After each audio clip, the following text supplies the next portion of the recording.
President Barrow visits ongoing works at the university campus in Farawa. Egypt tops Africa's foreign direct investments despite effects of the COVID-19 pandemic. Gambia's Minister of Health announced 6 new COVID-19 recoveries as the number of cases decreased. These and more coming on the news desk. This is Africa TV. Once again, many thanks for joining us. I am Amadou Kante, and now the news in detail. Now, on Tuesday, President Adama Barrow embarked on what the State House calls or said is a surprise tour of ongoing projects and facilities within the Greater Banjul area and beyond. His first stop was at the University of the Gambia Farawa campus, where he inspected ongoing construction works. Sona Tunkra has more details of that in this report. Upon completion, the university campus in Farawa will accommodate the Faculty of Education, Information and Technology, Engineering, Business and Public Administration, and a virtual library. President Barrow said he is satisfied with the progress of the work being done, which, according to the consultant, will be completed by April 2021. Maybe in 2021. You cannot develop your country without education. And the university have been here, but we cannot call it real because it doesn't have where it is centralized. If it is centralized, you have a lot of advantages. If it is centralized, you are more organized. It's more efficient, more reliable. You understand? And this is lifetime institution. This is lifetime buildings. That's why we never wanted to compromise quality. The president then proceeded to the $20 million renovation project of the Banjul International Airport, which is in its finishing stages. The improvements will enable the airport to handle an increase in the number of passengers, which will benefit the country's important tourism industry. I have been monitoring it at a distance through my minister, but I think they said seeing is believing. I think it's a revolution. The airport have changed completely. It is just the frame that was here, but everything have been post-mortem. The capacity have increased by 200%. In some areas, it have increased 300%. And looking at the environment, it's more conducive now.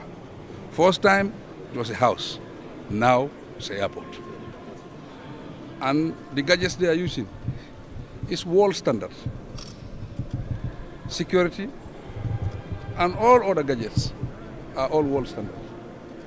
And I think everything that is meant for an international airport is now in this airport. On his visit to the Ndembai COVID-19 treatment center in Bakau, Barrow told journalists that he is impressed by the level of development at the center and the fight against COVID-19 in the country. So now I think the Ministry of Health and all the partners, I think we are now prepared to fight COVID. We pray that COVID is over in the Gambia, but you never know what is going to happen.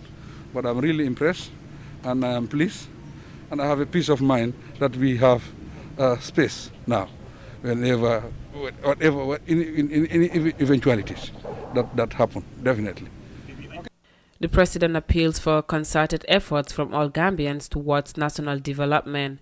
He also reaffirms his government's commitment to the completion of the ongoing projects. For iAfrica TV, Sohna Tunkara. The Gambian President Adama Barrow yesterday visits ongoing works at the University of the Gambia campus in Farawa and other places as well within the Greater Banjul area. Now to Europe, where the European Union countries are providing a hatchway for the Nigerian NGOZI OKONJO'S as the next Director General of the World Trade Organization as they backed her candidacy. Well, NGOZI OKONJO faces competition from Yoo Wang-hee, South Korea's trade minister, for the position.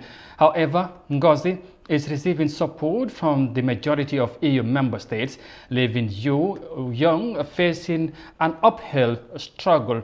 Now, NGOZI is an economist and served as the finance minister in Nigeria during the former President Goodluck Jonathan's regime in 2011. She subsequently served as a foreign affairs minister from 2003 to 2006. Now, joining me on the line from Brussels is Anna Van Desk, a journalist and a political commentator. Well, Anna, thank you very much for joining me again. Is the European countries backing the candidacy of NGOZI OKONJO as the next Director General of the World Trade Organization?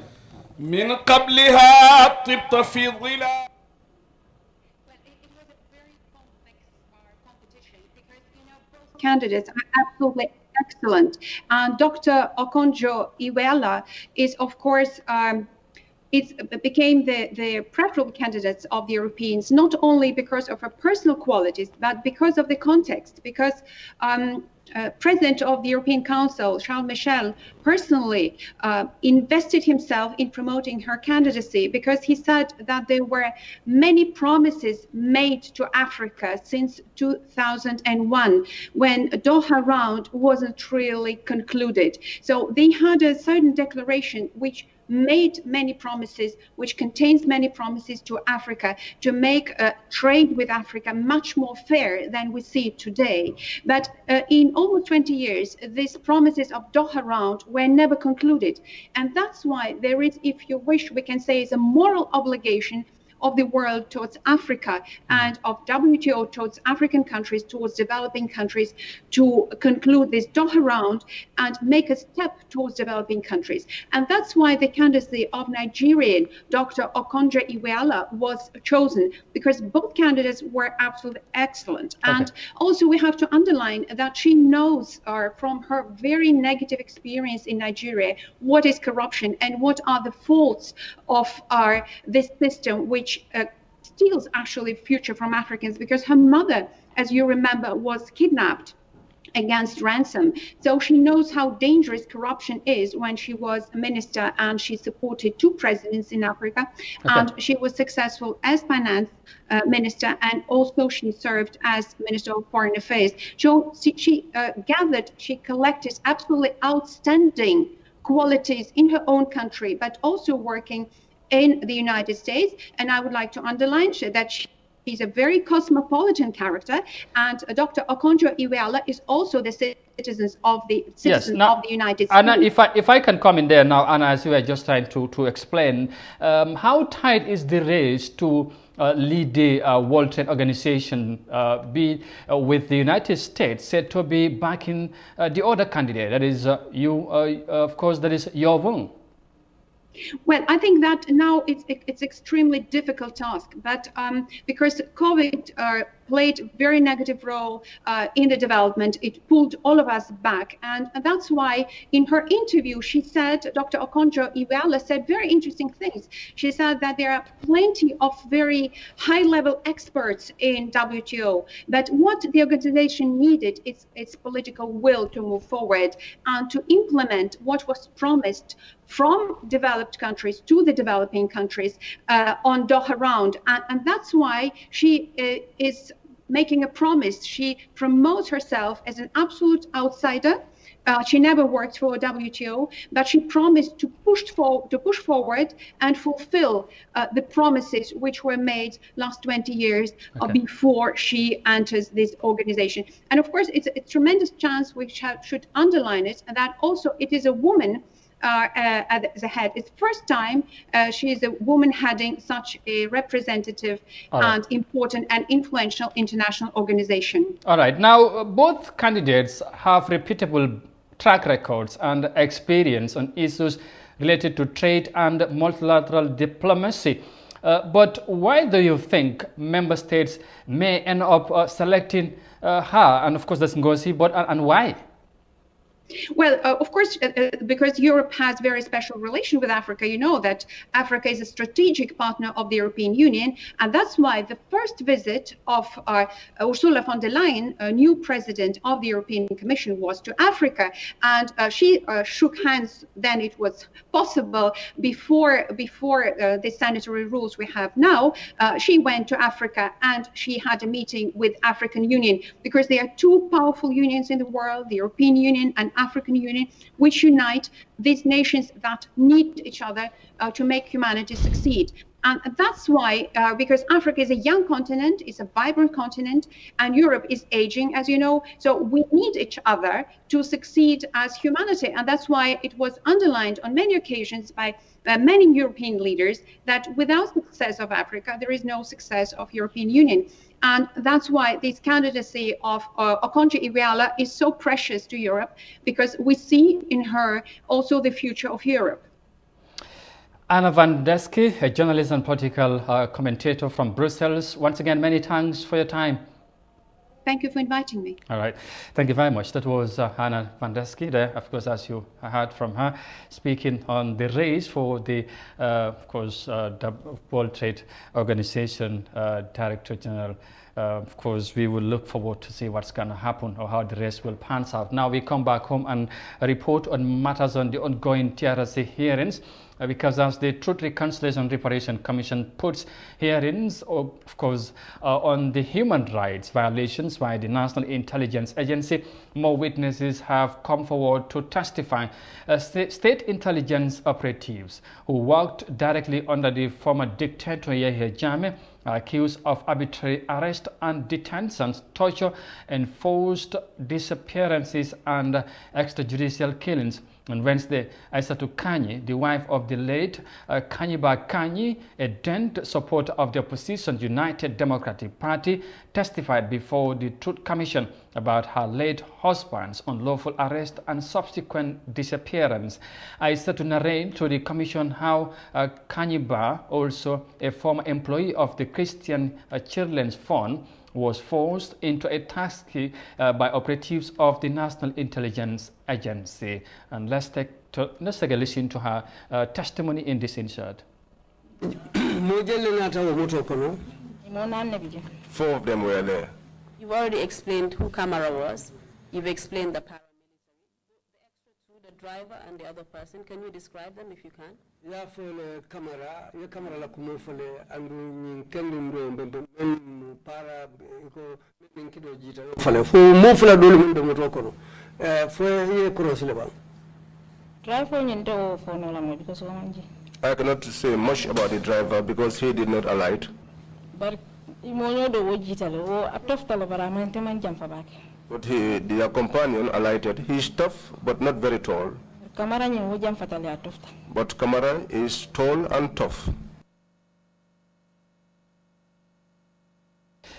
We will bring you more details of Aissatou's testimony before the Truth Commission in our next news edition.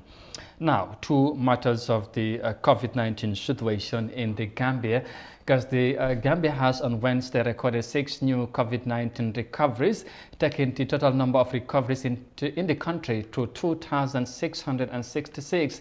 90 new laboratory test results were received from the Medical Research Council, a national public health laboratory, in which no test returned inconclusive. The National COVID-19 Situation Report released by the Ministry of Health indicated that no new COVID-19 related deaths were recorded. Now, the total number of deaths remains at 119 since the confirmation of the first case in March this year. With 1 new COVID-19 registered, the total number of confirmed cases in the country is now 3,666.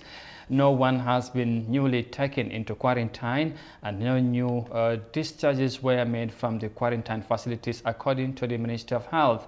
The country currently has 4 people in quarantine, 881 active cases, and a crude case fatality ratio of 3.2%. That latest situation of the COVID-19 in the country, we will now take a break and come back shortly, and stay with us. We'll be right back.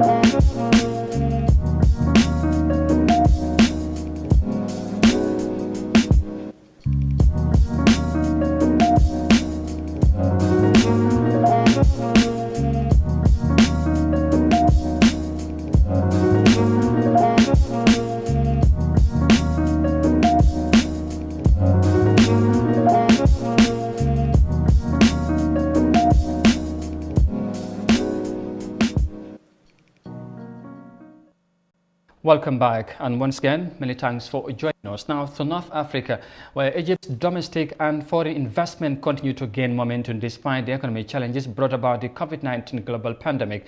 Since in 2017, the North African nation has been leading the continent's foreign direct investments. According to the World Bank's International Debt Statistics report, the economic reforms outlined by the Egyptian government has critically helped improve investment in the country, experts say. Let's have more details of that in this report. Foreign direct investments are an important source of income for any government. The inflows create job opportunities, pump foreign currency into the country, add to tax revenue, and enable production goods for local and international markets.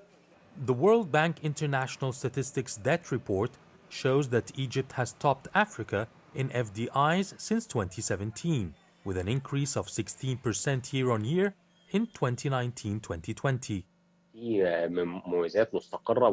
There are constant variables that attract investors, like a strong market of over 100 million people with high purchasing power, a good location on two seas with easy access for trade and shipments.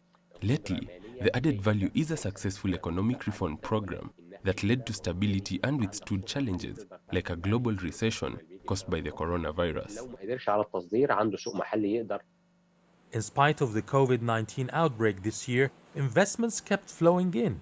Receipts grew by 11% to surpass $10 billion, while conversely, it contracted by 13% across the continent. Experts say government policies have played a major role in keeping FDIs intact. The aggressive economic reforms that started in 2016 till 2019 were critical. The financial policies have led to the stability in the Egyptian currency and the foreign exchange markets, which was important for the investor confidence. Secondly, changing laws to facilitate investments in oil and gas and establishing demarcation agreements with Cyprus and Greece in the East Mediterranean and Saudi Arabia in the Red Sea, while setting up proper infrastructure to encourage more business in this sector. Naturally, oil and gas is leading FDIs in Egypt this year so far, followed by telecommunications and the retail business. However, there are still challenges that hinder many investors from opening shop in the North African nation, mainly the slow and complicated bureaucratic process in spite of the improvements applied to it. If these hurdles are removed, analysts predict higher investment inflows, especially in the industrial sector. From the report there in Cairo, Egypt, we now bring this news bulletin to an end. But for more details on this and other stories, you can also log on to our website, unafrica.tv. Stick around, of course. We will now link you back to the Trrc as witnesses continue to appear before the Truth Commission. Bye-bye. Thanks for watching, and do have a very pleasant afternoon. Bye-bye.